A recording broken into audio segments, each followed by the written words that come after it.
All right, welcome everyone. Today we're going to talk a little bit about mentoring. I'm going to share with you a new tool that the campus has that I think it might be of benefit to some of you. In my full-time job at BYU Idaho, I'm the director of the Career Center. The last 18 years, I've been the director of the alumni office. And so my job's changed in the last few months.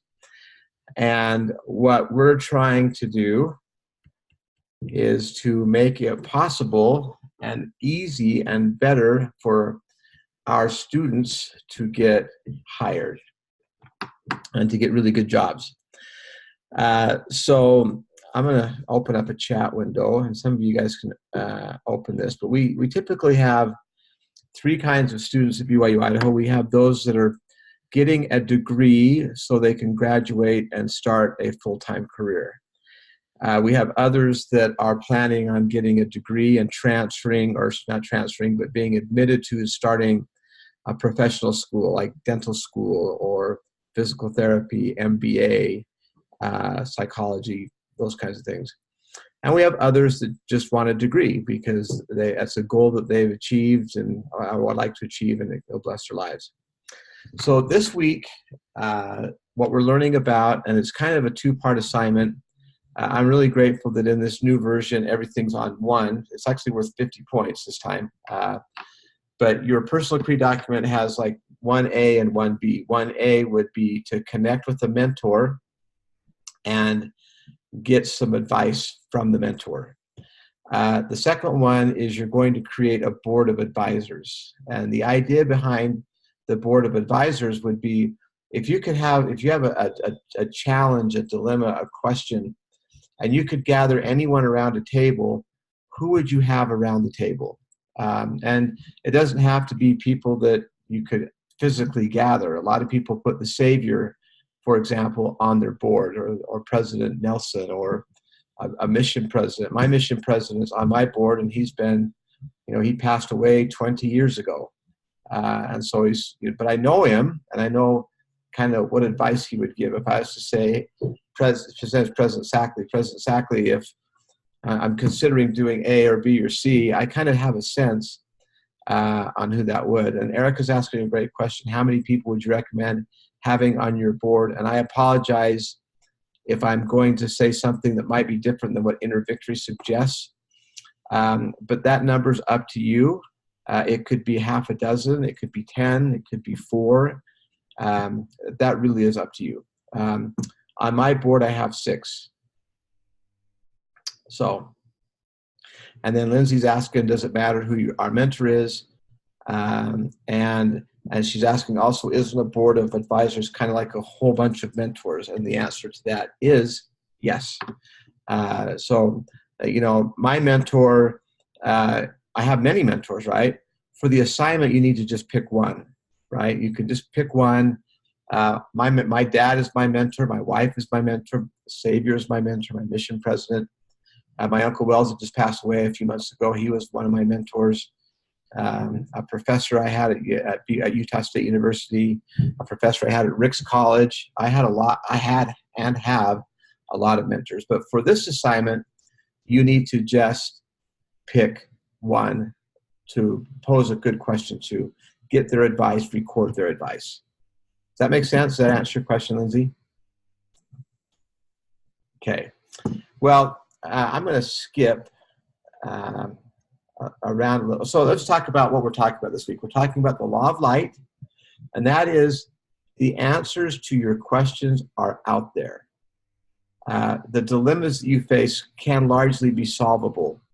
And the art of inquiry. The art of inquiry is getting the answers that you need. Now, what I want to share with you just for a few minutes is a brief summary of what I teach often on campus on the value of networking. Mentoring and networking can be a little bit different, but in a lot of ways they can be synonymous. And if you want to find a good way to network, and I'm not going to give you my whole presentation, I'm just going to give you kind of a summary and share with you a story. This is what I believe networking is, and this does apply almost directly to the law of light and the art of inquiry. good networking is finding the right people and asking them the right questions. If you find the right people and ask them the right questions, then the next three things will naturally happen. One of those things is you will have more confidence that you're on the right career path. If you're thinking about, I could go here or I could go here, mentors can help you with that direction. And I'm probably typical with a lot of you, and I'd be happy to hear your guys' stories as well. I had 3 different majors at college, and I've had 4 different jobs since college. Lucky for me, they've all been here at this school, so I've had 4 different jobs here. But if we find the right people and ask them the right questions, it will open doors. It will give you confidence, and you'll develop relationships. I said those in the wrong order. And as you think about people in a networking / mentoring capacity, you'll have more luck if the people that you connect with have these 3 things. Something in common with you. Did they go to school here? Are they members of the church? Did they share a passion or a profession or a cause that you're interested in? You have something in common. Do they have any interest in giving you advice, in helping you, in mentoring you? And do they have the ability, and this is more important with networking, do they have the ability to open a door for you, to maybe help you with an internship or a job opportunity, okay? We already used this quote once in this class, I think. But when we think about having happiness in a job, Steve Jobs, this is a quote we've used before, the only way to do great work is to love what you do. Only 13% of Americans love their jobs. So think about that. Kayla's asking the question, is it better to have a mentor that is in the field that you want to pursue? I think if you're wanting to have a mentor to help you professionally or to get an internship or to get hired, I would argue that the answer is yes. But, you know, for me, I have spiritual mentors. I have personal mentors. I have mentors that can help me with my goals with health. I have professional mentors. So for this assignment, doesn't really matter, okay? But I want to share with you some kind of facts about what it takes to get hired. And if you're in the job market or will be at some point, these are some realities that you're going to face. The top number represents the percentage of jobs that are open that will not be advertised. 80% of open jobs are not going to be online. You won't find them with a Google search. You will not find them on Indeed.com or Monster. So can anybody share with me, why do you think an employer would have a job opening and not advertise it? Any thoughts on that? Okay, Cindy says they hire in-house. That is often. They want, and I get this one, Kayla, this is the most common, people are searching them out. They want to hire somebody that has a connection, a specialized skill set. Excellent. I'll keep watching for these, but when they do have an opening, when they do open a job up and advertise it to the world, the average number of applicants for a corporate job, this is a job in like a Fortune 500 company, is 250. 50% of the applications are never seen by the hiring manager, and then the hiring manager is actually going to look and review 3.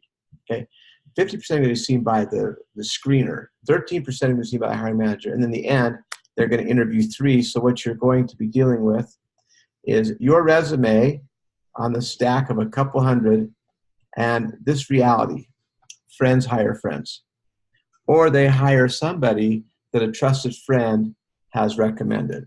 Okay, and Lindsay's making a great point. In her current job, she got it because she knew someone that worked there, right? So if you want to get a really good job, what we recommend that you do is you do these 3 steps. Number 1, you should have a good resume and a LinkedIn profile. I've been kind of given the title as the LinkedIn expert on campus. I could spend the next 20 minutes or an hour teaching you how to use LinkedIn, but for the sake of time, I'm not going to do that, but I would invite you to look and explore LinkedIn. Where you should spend most of your time is networking effectively, and you should still apply for jobs. But the mistake that people make is they don't spend enough time on networking, finding mentors, finding connections, finding the right people to ask the right questions to. So, has anybody seen Christopher Galbraith's talk? Anybody seen this talk? It was given on campus in 2014. Okay, I'm going to tell you his story briefly. Before that, I'm going to answer Lindsay's question. And she's asking, isn't this more for the business world or does it work in the medical field? I think it applies across the board. Now, different professions have different paths. If I'm going to be a teacher, the typical path is through teacher education, right? Or through student teaching. If I'm a nurse, I'm going to do clinicals, right? I'm going to do clinicals at a hospital associated with the college that often leads to a job. But the opportunity to network, make connections, ask right questions is universal on almost any field. So this is Christopher Galbraith. When Christopher was a junior at BYU Idaho, he decided that he wanted to work on Wall Street. He didn't have any connections with Wall Street. He didn't have any mentors on Wall Street. He was coming from BYU Idaho. And Wall Street firms typically hire from Harvard, Yale, the Ivy League schools. So what Christopher did is he said, I want to get to Wall Street. I need to make some connections. He ended up finding one name. I apologize for that. Hopefully my wife will answer it quickly. My kids need to be picked up from the church, it looks like. I'll let it ring. Hopefully. 1 second. I know they're upstairs. I hear them.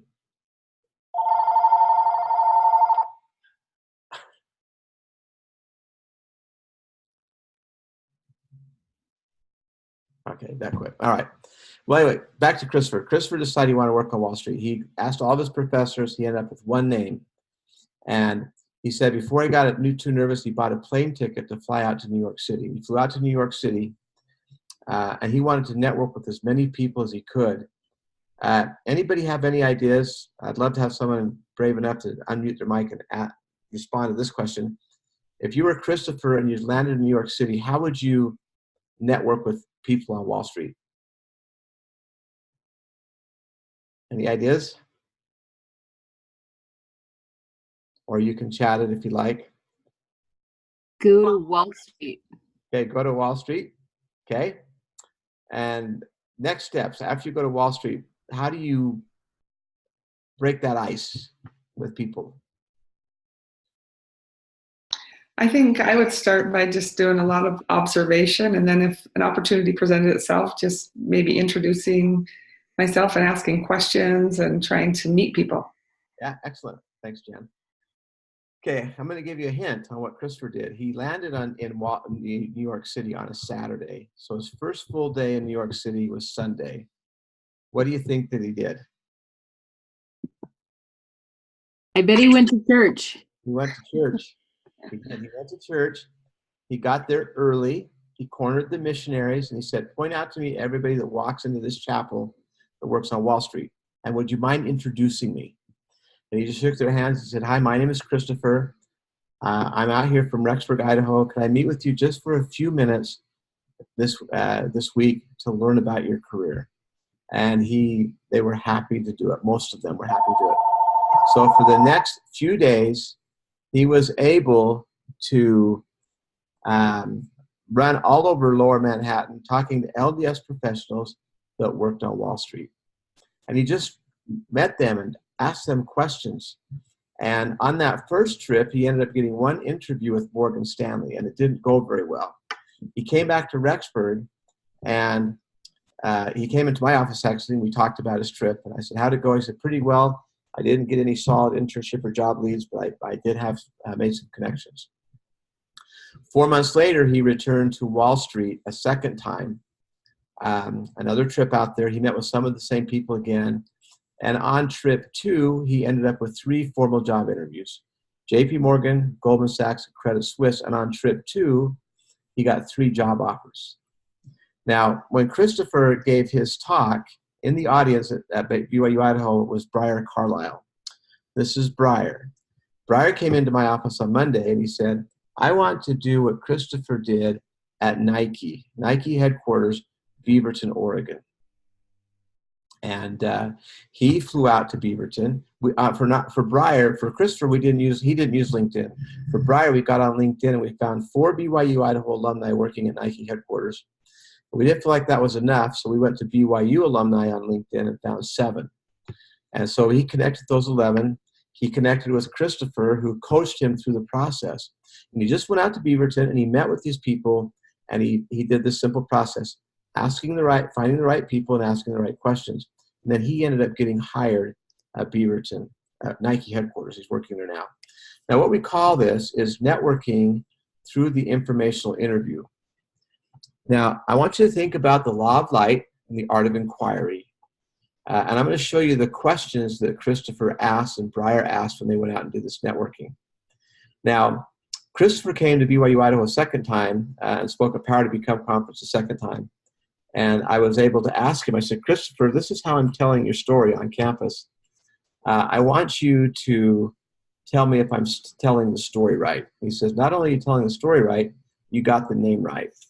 So what happened with Christopher is the informational interview, number one, don't ask for a job. You're there to learn from a mentor, to gain a mentor and learn from a mentor. The opportunities for employment will come naturally through this process. But step one, identify the information you want. Make connections, set appointments, have an agenda, be brief. I'm trying to see my slides because I've given this 1,000 times. Be interested, be prepared to answer questions, get names, send thank you and follow-up letters, send a handwritten note, and follow up with referrals requests. So when Chris went out to New York City on trip 1, the elders introduced him to Bob. Bob worked at Credit Suisse. Christopher goes up and says, hi, Bob. I'm Christopher. I'm out here from BYU Idaho. Could I meet with you this week just for a few minutes to learn about your career? Bob was happy to do it. Christopher is on time. He's early for the appointment. He's dressed. He's got good questions. And Bob and he have a good interaction. Christopher can tell that Bob has some interest, perhaps, in helping him. Well, Christopher returns to Rexburg. Bob returns to his very busy job on Wall Street. How long do you think it's going to be until Bob forgets Christopher? Someone throw a number up on chat. Solid 2 days. Maybe a couple days. Thank you for chiming in. Okay. Whose job is it to make sure that Bob doesn't forget Christopher? It's Christopher's job. Thank you. It is Christopher's job. And so as Christopher's going through, and here are the questions. These are the questions that Christopher asked in his informational interview. He's doing 2 things. The first thing he's doing, he's making this assessment. Does Bob seem interested in helping? Some people, Christopher said, they could tell there was no interest. They did it as a courtesy, happy to let this guy from Rexburg come to my office for a few minutes.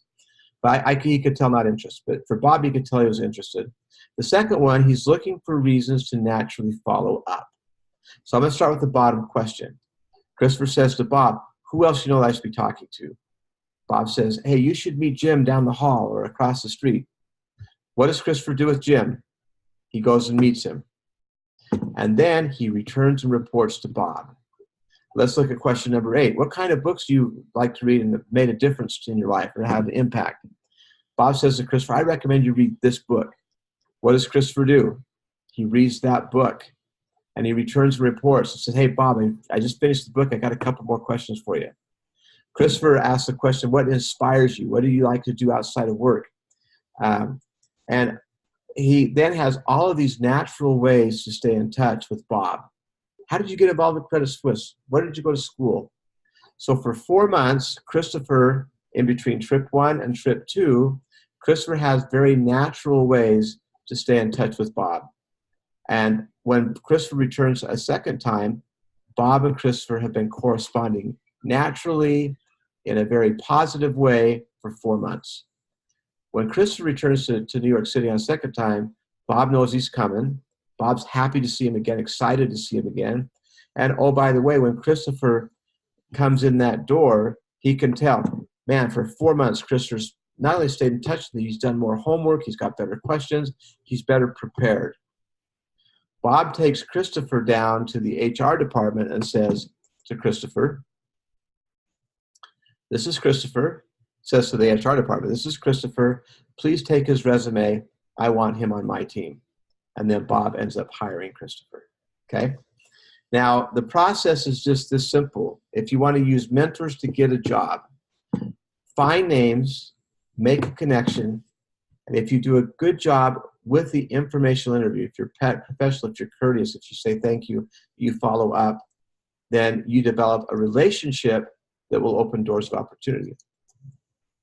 And Alec puts a great point. It is like ministering. It's exactly right. Now, I'm going to show you a couple of things that this is not related to this class, not required for this class.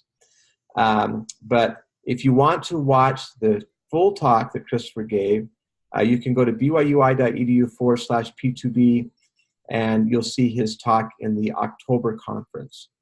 We also created a video about how Christopher coached Mikhail Christensen on how to do this. And then Christopher returned to campus last year and gave a second talk on how to win at the interview. You can watch that talk as well. Now, I'm going to segue off of this just for a second. I'm going to, are you guys still seeing my main screen? If I go to here, can you see this web page? Is that what you're seeing? Nope. All right, I'm going to stop sharing. Okay, and I'm going to do a new share, and I'm going to share my desktop. All right, can you see that now? My web page? Someone help me. Yes, yes, I can see it. Awesome, thank you. Okay. All right, so I'm going to introduce you to a brand new tool, and I'm going to give people a little extra credit if they will do this, okay? This is brand new at BYU Idaho. It's called BYUI Connect. So all you have to do is type in BYUI Connect, hang on, .com. I'm not typing it correctly. Okay, BYUIConnect.com. Oh, I'm missing an I. Okay, BYUIConnect.com. Now, this is going to take you to a new tool that's church-wide, okay? And I can, as a BYU Idaho student, I can log in and be part of the BYUI Connect community, or as a student, all of your students at BYU Idaho, so you can be a part of the BYUI Connect community.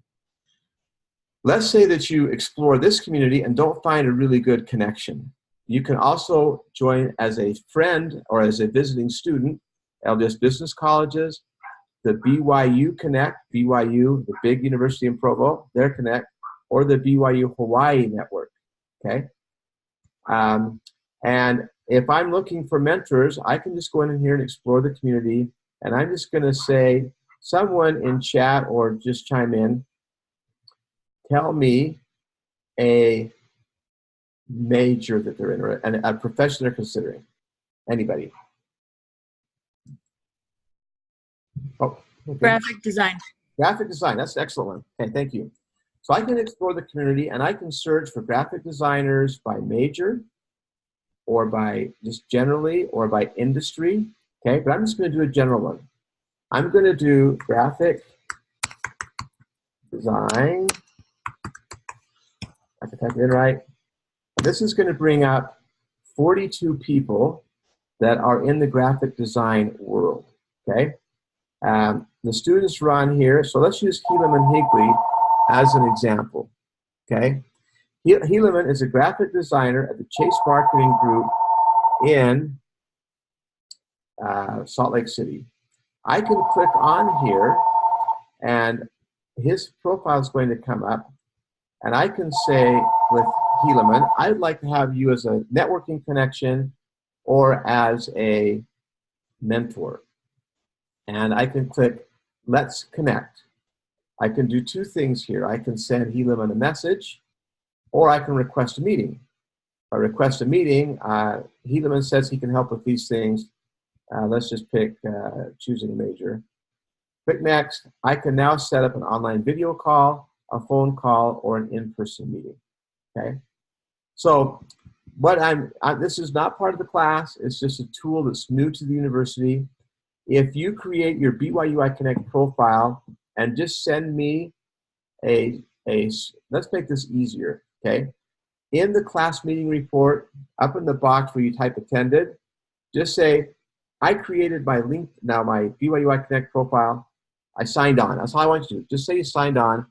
I'll give you 10 extra credit points. I'll just throw it on this week's assignment. So some of you will end up having 103% in the class. That's okay. But the extra credit points will help you if you happen to miss work or have something go along with that. Okay? All right. Excellent. Okay, so for the sake of time, I'm going back. I'm going to stop this share. And I'm going to go do a new share back to this PowerPoint here, because I do have a couple of examples of Personal Creed Document Part 2. Okay, so you have two parts of this, get through all the stuff. Okay, so here is Part 1. You're going to have a list of mentors. 1 is all that's required. This person has 4. Okay, and this person's given that person some advice. And then you're going to have your board of advisors. In this example, her board has Susan, Karen, Buzz, I guess that's Colonel Lightyear, I guess, whatever. Here's another example. My mentor, this person picked their dad, the advice he gave him or her, and here's who's on his or her board. I remember this boy or girl. Chairman, Heavenly Father, and Jesus Christ. They share a seat. This is Joseph Smith, Mom and Dad, Melissa Kyle Black. Religion teacher on campus. Gordon B. Hinckley, this is an older one. But as a prophet, maybe not that old. And then Elder Holland. Okay? So just two simple parts of the assignment. Number 1, a mentor or mentors, what advice did you get from them? And the second one, who would be on your board and why? So on your board, don't just list their names. Just don't have 5 names. Put like they've done here. Why is Joseph Smith on your board? Why is your mom and dad on your board? Just a sentence or 2. It doesn't have to be long. Could be a paragraph if you want. But the advice you have from a mentor and who would be on your board. All right. We're actually going to quit under 30 minutes. Success. Any questions that anybody has before we say goodnight? Let me look at a couple of these from Danny. What can you do if you're getting to your degree in a roundabout way? Who do you talk to if this is the case? I think a lot of us actually get to our degree in a roundabout way. Maybe a mentor would be someone who has reached that path, has already arrived at the thing that you're thinking about professionally. I talk to them. And my office does do internships, Cindy. So you've actually been on BYUI Connect, it looks like. And Lindsay, to answer your question, what you hand in this time does not have to have anything fancy about it. It doesn't have to have any formatting, any pictures. It can be just words, just a list, just advice. I'm noticing some of you are starting to put some formatting to it, which is great too. That'll just save you a little time at the end. Okay, any questions? All right, well, thank you. And please email me if you have questions or concerns. Again, if you want a little extra credit, just let me know you signed on to BYUI Connect. And I just say, signed on to BYUI Connect in that top box. And it could be anywhere there. And then I like Canvas because Canvas lets me do fudge points. So on that assignment, I'll just add 10 extra points.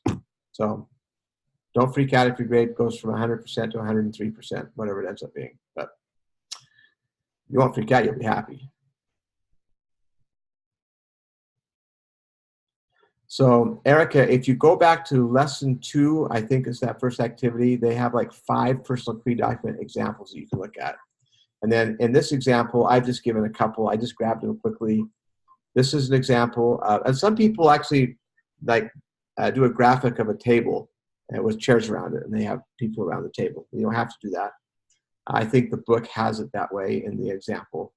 And then the other one is just, my mentor is my dad.